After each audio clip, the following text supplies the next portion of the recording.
Thanks for downloading the Look Away Now podcast from BBC Radio 4. If you want to find out more, go to bbc.co.uk/Radio 4. Oh, well, here we go. Another World Cup. Another summer of disappointment. Rio's out. Rooney can't control his temper. It's hopeless. England for the World Cup. Humbug. Garry Richardson. Former England manager Graham Taylor. You have lost your faith in the England football team, Garry, so you will now be visited by the not ghosts of England managers past. Garry Richardson. Glenn Hoddle. Yeah. Now, look, don't listen to the whole negative media situation. Just trust in the England team. So you think we've got the right squad? Yeah, except Crouch. Well, you know how I feel about the disabled ones. Garry Richardson. Steve McLaren, once the most hated man in England. Yeah, for sure, that's right. Why are you still speaking in that stupid Dutch accent? You moved to Germany now, haven't you? Yeah, for sure, but this whole idea that my accent changes depending on where I am is total scheisse. But you three were abject failures as England managers. What on earth can you tell me to make me believe in England again? Well, I'm not sure, actually, Garry, because after all, we're not in charge of the team anymore. Well, that's cheered me up. Merry World Cup, everyone. If you don't want to know the scores, look away now.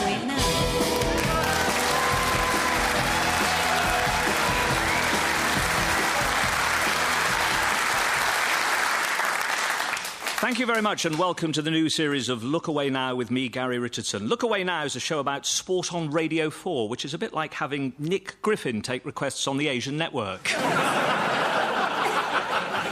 The England players have arrived in South Africa wearing suits from Marks and Spencer, so on the plus side, when they get knocked out, they can take the suits back. Well, throughout this series of Look Away Now, we'll be following England's fortunes, and we can speak now to one of the key men on England manager Fabio Capello's staff. It's a huge thrill, my great pleasure, to welcome to the show David Beckham. Hello, Garry. Now, David, sadly, injuries ruled you out of playing in the World Cup, but you are going to be with the England squad in South Africa. Yeah, that's right. Mr. Capello has asked me to be part of the setup, and basically, I'm happy to help out in any way that I can. And you've also agreed to be Look Away Now's special correspondent in the England camp. Yeah, that's right. Mr. Thompson has asked me to. Mark Thompson? Do you mean the Director General of the BBC? That's right. Yeah, we're mates. Yeah. Anyway, Mr. Thompson has asked me if I'd come on the show, and basically, I'm happy to help out in any way that I can. I have to say, it's great to have you. So what exactly is your role with England? Well, it's a mixture of things, really. Passing on my experience to some of the younger players, taking one or two training sessions, and obviously, cooking for all the lads. You're doing the cooking? Yeah, I mean, it's nothing fancy. I'm just going to knock up the odd potchikos and a couple of vitgurks to, just to give the boys a flavour of the local cuisine. Do you have any other duties? Chief physio, tour guide, head of security. And driving the team bus. That's unless the Achilles gets too sore for me to use the clutch, so... I mean, David, don't the English FA hire other people to do all those jobs? Oh, yeah, but basically I'm happy to help out in any way that I can. But, listen, Garry, at the end of the day, it's not about me, it's about the lads out on the pitch. And, although obviously I also will be out on the pitch after we got special dispensation from FIFA. Well, what are you going to be doing on the pitch? I'll just stand there and sort of be inspiring. Now, of course, you're not the only injured player still with the England squad. Rio Ferdinand's out there. Yeah. I suppose there's nothing you can say to someone in that situation. Well, yeah, there is. I mean, you can say, really sorry you got injured, mate, or... These things happen. I think that's a bit better than just blanking the poor bloke, Garry. Yeah, I suppose so. So it's the USA on Saturday, and then the games are going to come thick and fast after that. Yeah, it's looking like a very busy few weeks for me, really, what with all the matches and the travelling and the emergency budget on the 22nd. Sorry, David.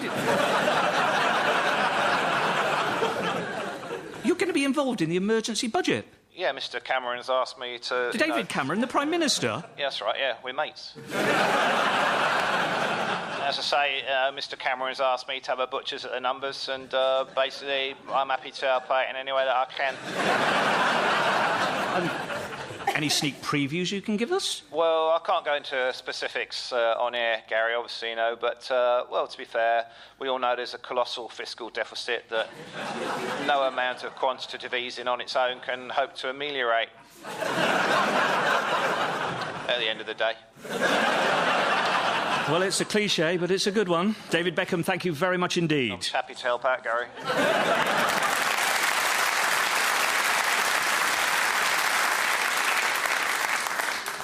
Well, now, it's strange doing a sports show on Radio 4. To maintain the balance within the BBC, Radio 4 sent one of its programmes over to Radio 5. Hello there, Nicholas Andrew Argyle Campbell at your service, and welcome to a history of the world in 100 objects. What's your favourite object? What worries you about objects? Did an object steal your job? A lot of people feel uncomfortable about objects. Has an object ever behaved towards you in an inappropriate way? On the line, I've got Tony in Swansea. Hello, Tony. All right, Nicky, the object I've chosen is a Chinese paper lantern. Mind you, I don't suppose you're allowed to call it a Chinese paper lantern these days, are you? You've got to call it a paper lantern of East Asian extraction, I expect. Great stuff, thanks, Tony. What a marvellous story. Now, on to Mary. Mary in Hackney. Mary, what do you make of what Tony just said? Nicky, this may seem harsh, but speaking as a mother, I think all objects should be made illegal and then banned. Mary, I'm trying to keep things balanced. I've got Gordon in Altrincham now to talk to. Gordon, talk to Mary, will you? Hello, Mary. Well, bit of a clash of opinions there. If you have anything to say about objects, even if you're only barely aware of their existence, then call, email, tweet, blog, or make inarticulate sounds of distress in the direction of me, Nicky Campbell. At 5 Live, coming up, homosexual objects. Do they deserve equal rights? So Andrew Strauss tosses the coin, and it's landed on its side, which I think technically means it's the umpire's call. And yes, the umpires are going to have a bat. Just like every other sports show during the World Cup, I have alongside me a panel of ex-professional footballers studying things on TV monitors. Unfortunately, the football hasn't actually started yet, so instead they'll be keeping us up to date with Radio 4 shows via the BBC iPlayer. Well, first up, it's the ex-Oldham Athletic manager, Stan Allen. Stan, what are you listening to? Well, I'm listening to Today, Gary, although it's not today's today, it's yesterday's. It's all a bit Doctor Who, but we'll cope. Squad rotation, the name of the game here, so while Humphreys keeps his place in the starting lineup, Davis is in and Nocty is out. Now, I'm pleased for Evan, he's a talented lad, but what Nocty did in his last outing to deserve the axe, I do not know, apart from saying it were 9:15 when it were only 7:45. Now, I'm expecting this to be quite predictable stuff, Gary, mainly because I already know the news. Early stages here, not much to report apart from a touch of handbags in the Middle East. Thank you very much indeed.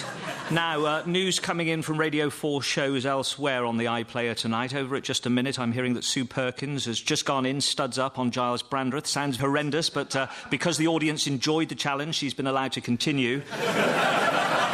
Well, next up, it's the former Motherwell and Tranmere midfielder, Andy McMahon, and he's listening to Desert Island Discs. Andy, who's on tonight? Well, Kirsty Young's a certainty to start here, Gary, but who plays alongside her? The likes of Hoddle and Waddle could do a job, of course, though it would almost certainly be a bad job. For some extra width, how about big fat John Barnes? They say no man's an island. Well, John's no far off these days.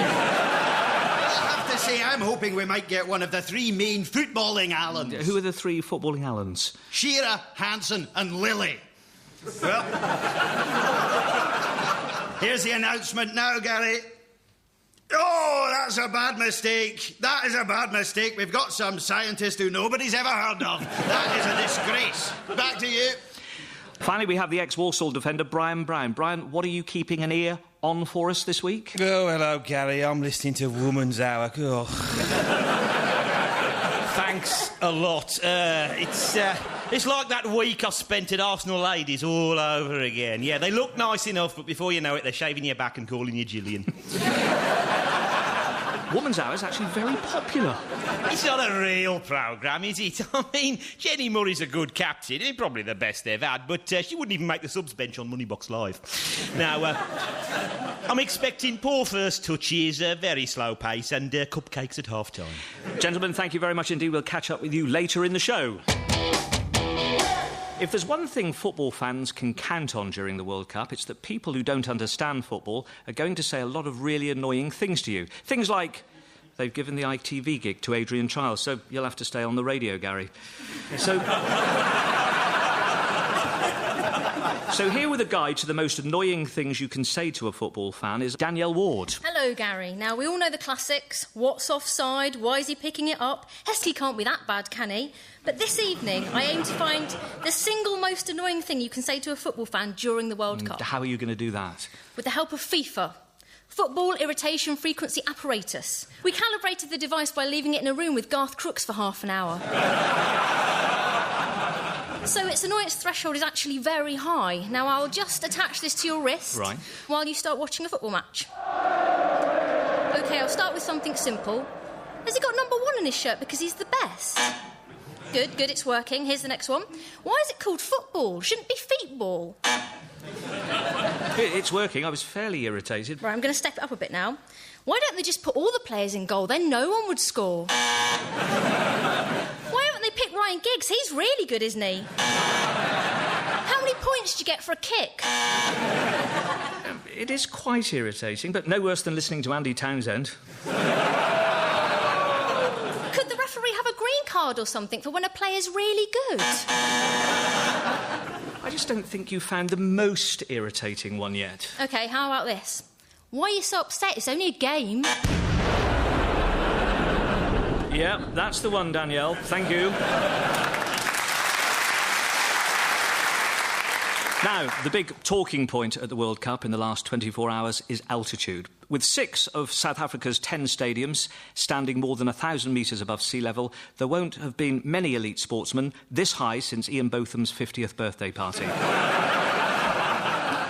Now, with me to discuss this issue is one of the world's leading sport at altitude experts, Kurt Schnitzer. Kurt, welcome to the show. Thank you very much, Gary. Now, you're just a little bit off mic there, Kurt, so if you could... To be precise, Gary, I was actually 0.5 metres above mic level. And yet you see how even that small amount of extra altitude affected my performance. So when did you first take an interest in the effects of altitude? At the moment of my birth. My family comes from the mountains of the Austrian Tyrol, Gary. Yes, and of course England actually had a pre-tournament training camp in Austria. Das ist richtig. Yeah, das ist right. So, as you can see, altitude is in my slightly anemic blood. I was born at 11,526 feet. I live at 11,526 feet. I will be buried at 11,520 feet. I've got to ask you, what are the typical problems that sportsmen face at high altitude? Well, short-term exposure can have a number of effects. Some impaired brain function, unsteadiness on one's feet. So with Cristiano Ronaldo, it's going to be hard to tell whether he's affected or not. Sometimes they bring me wood around the back. Sorry? Yeah, that's right about Cristiano, yeah. Also, shortnesses of breath, dizzinesses. So this is pretty serious stuff, you know? Yeah, how much impact do you think playing on the high veld might have on the England squad in particular? Well, altitude affects different people in different ways. I know, for example, that Stephen Warnock gets terrible vertigo. So it'll be very important for him that he doesn't look over the edge of South Africa. Is that... But altitude might actually help someone, you see, like Sean Wright-Phillips. Why is that? Well, he is a short man and so lacks self-esteem. Now, we know in Austria how dangerous that can be.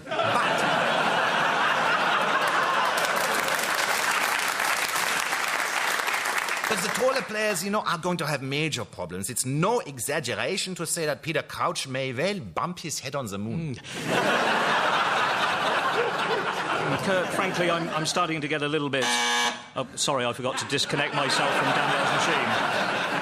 I think we should probably wrap things up now. So finally, Kurt, in the light of what you've told us today, I've got to ask you, which team do you think is best equipped to win the World Cup? Well, it's going to be very close, but I think I'd have to say Nepal. They have... Kurt, they haven't qualified. Oh. Kurt Schlichter, altitude expert and lunatic. Thank you.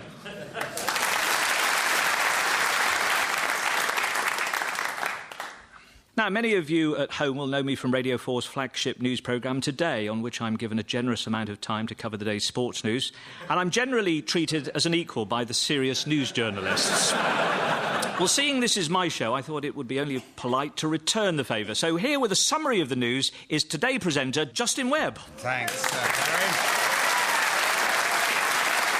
So, how long have I got? I'll give you 30 seconds. 30 seconds to summarise all the news? Well, it's only the news, Justin. It's not actually important like sport.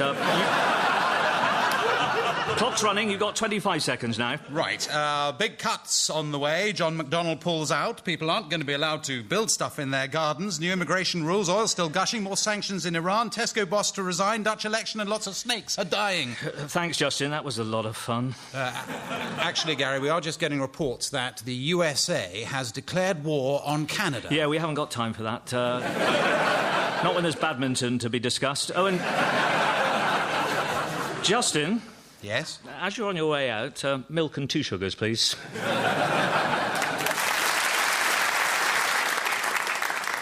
Well, badminton now, and never has the word shuttlecock seemed more... Oh, now, hang on. No, this is amazing. Well, we'll break off there, in fact. Brian Brown at Woman's Hour. Oh, wait. What's going on, Brian? They've got this sexist restaurant critic in the studio, and Murray, who hasn't been great so far, her passing from guest to guest has been particularly poor. She is tearing him to pieces. He's saying women make good cooks, but not excellent chefs, and she is all over him. Oh, this is brilliant attack. I mean, she's going to finish him off now. This is an open goal.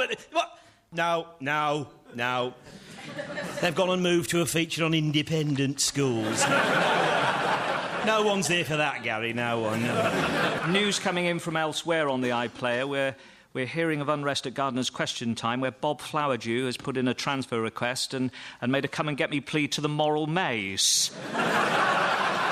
Well, it's time now for our music in sport correspondent, Richie Webb. Richie, what have you got for us first this week? Well, Garry, you'll have heard that this year there is no official England World Cup song. So that song by James Corden and Dizzy Rascal is unofficial? Yeah, it's not quite the word I'd use. However, you may be surprised to learn that the Scottish FA has commissioned a World Cup song, and they've asked me to write it. Really? Is it a rallying cry to get behind our English lads? Yeah, sort of. It's World Cup time in 2010. We failed to qualify again, but we've still got a World Cup song, so every Scotsman can sing along. And it's only sporting to let you know who we're supporting. Anyone but England. It's our default position. Anyone but England. You'll always find us cheering on their opposition, 'cause anyone but England will do. Embrace this fan base schizophrenia and paint your face with the national flag of Slovenia. We're still keen to be part of the hysteria. We don't know where it is, but we're supporting Algeria, Argentina, Germany, Brazil and Japan, North Korea, Uruguay, even Uncle Sam. Anyone without the 3 lions on their chest. Basically what we're saying is we're rooting for the rest. Anyone but England. Come on, let's get behind them. Anyone but England. I'd rather sell my granny.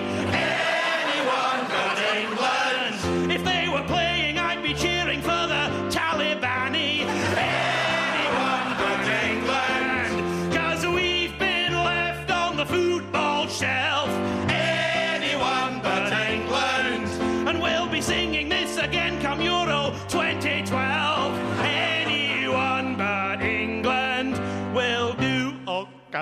Avenue.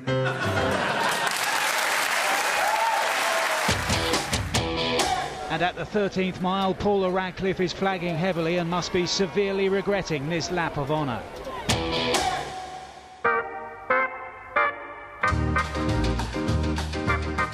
Check it, it's me, your boy Rio Ferdinand. Join me on ITV for the second series of Rio Ferdinand's World Cup wind-ups, the show where I play like light-hearted hidden camera tricks and that on some of my England teammates. But this time I've given the format a bit of a twist, innit? Okay, I've just done like a bare danger prank on Stevie Gerrard. Yeah, he's still fast asleep in that. So I'm gonna put on my disguise now. Yeah, and then I'm gonna wake him up. Mr. Gerrard. Who are you? What's going on?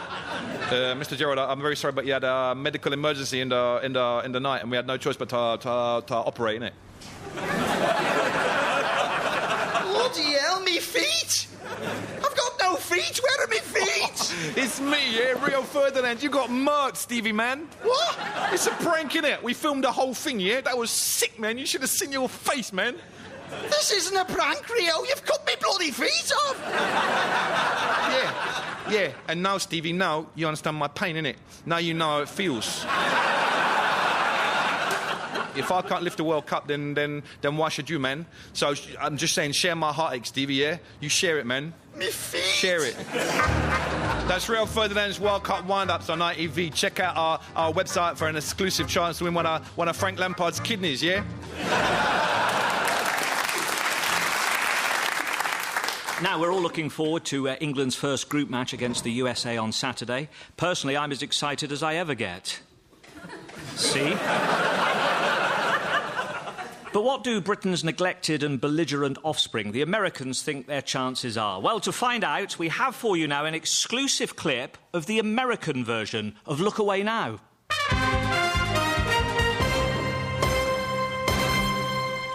It's June 10, 2010. This is Hey, Stop Looking at This with your host, Garry Richardson. Thank you. Coming up on the program, we've got topical humor from our award-winning reporters, Lance Hayworth. Former New York Giants wide receiver Plaxico Burress was arrested by police after tossing a live hand grenade onto the dance floor of a busy nightclub. That's one prank that certainly didn't go off with a bang. There were no survivors.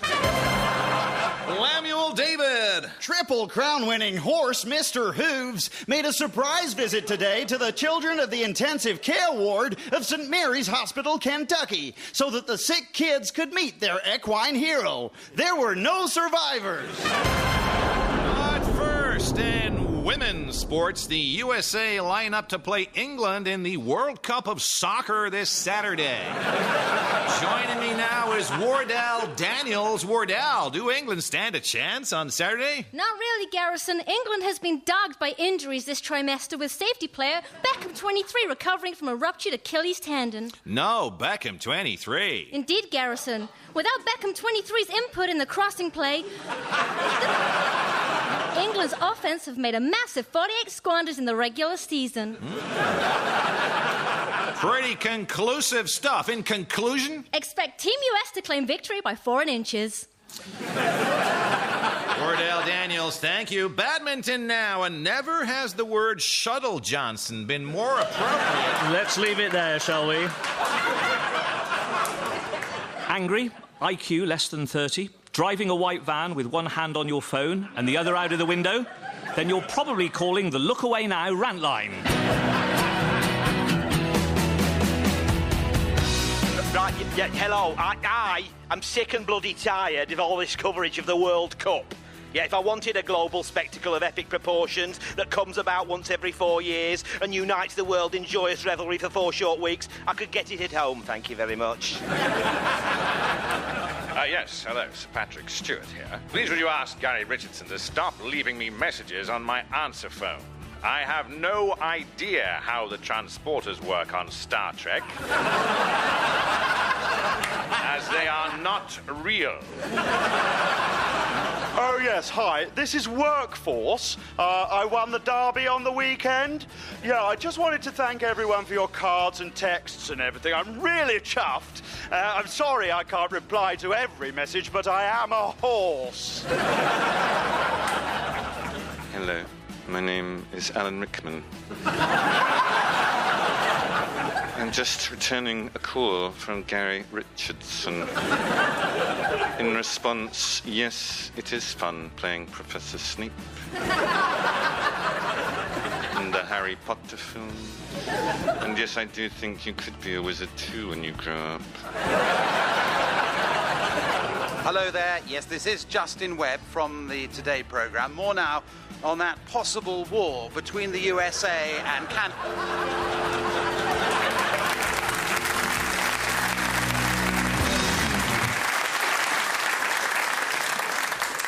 Well, now we're into the closing moments of our featured Radio 4 shows now. In fact, it's all over at Desert Island Discs. Andy McMahon? We're just waiting to hear what his luxury item's going to be. A test tube or a calculator, probably. Stay with me, though, for a second, Oh, it's a football! He's chosen to take a football as his luxury item. And, of course, he can use the Bible and the complete works of Shakespeare for goalposts. And football is the surprise winner, Garry. Now, I'm just getting news of a late booking for bedtime. Seemed pretty innocuous, but there you go.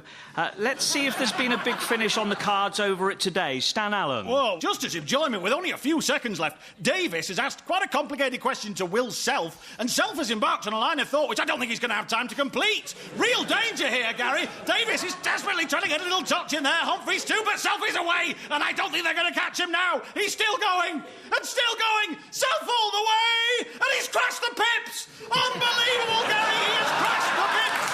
He has absolutely bulleted those pips. And they have not even managed to name-check the editors. Aeneas Roxos and Simon Heyman must be tearing their hair out.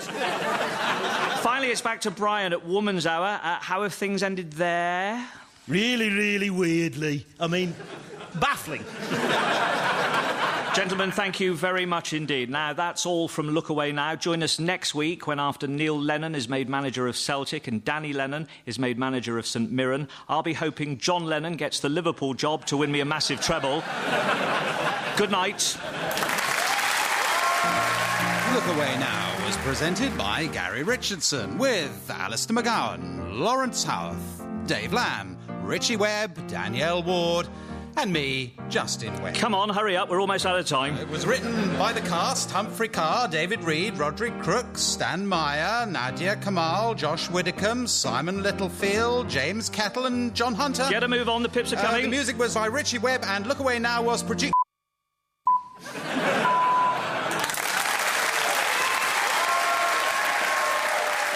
If you've enjoyed the Look Away Now podcast, you may also enjoy the Sports Week podcast, a roundup of the week's sporting issues with Garry Richardson over on 5 Live. You'll find information about this and other podcasts from BBC Radio's 4 and 5 Live at bbc.co.uk/podcasts.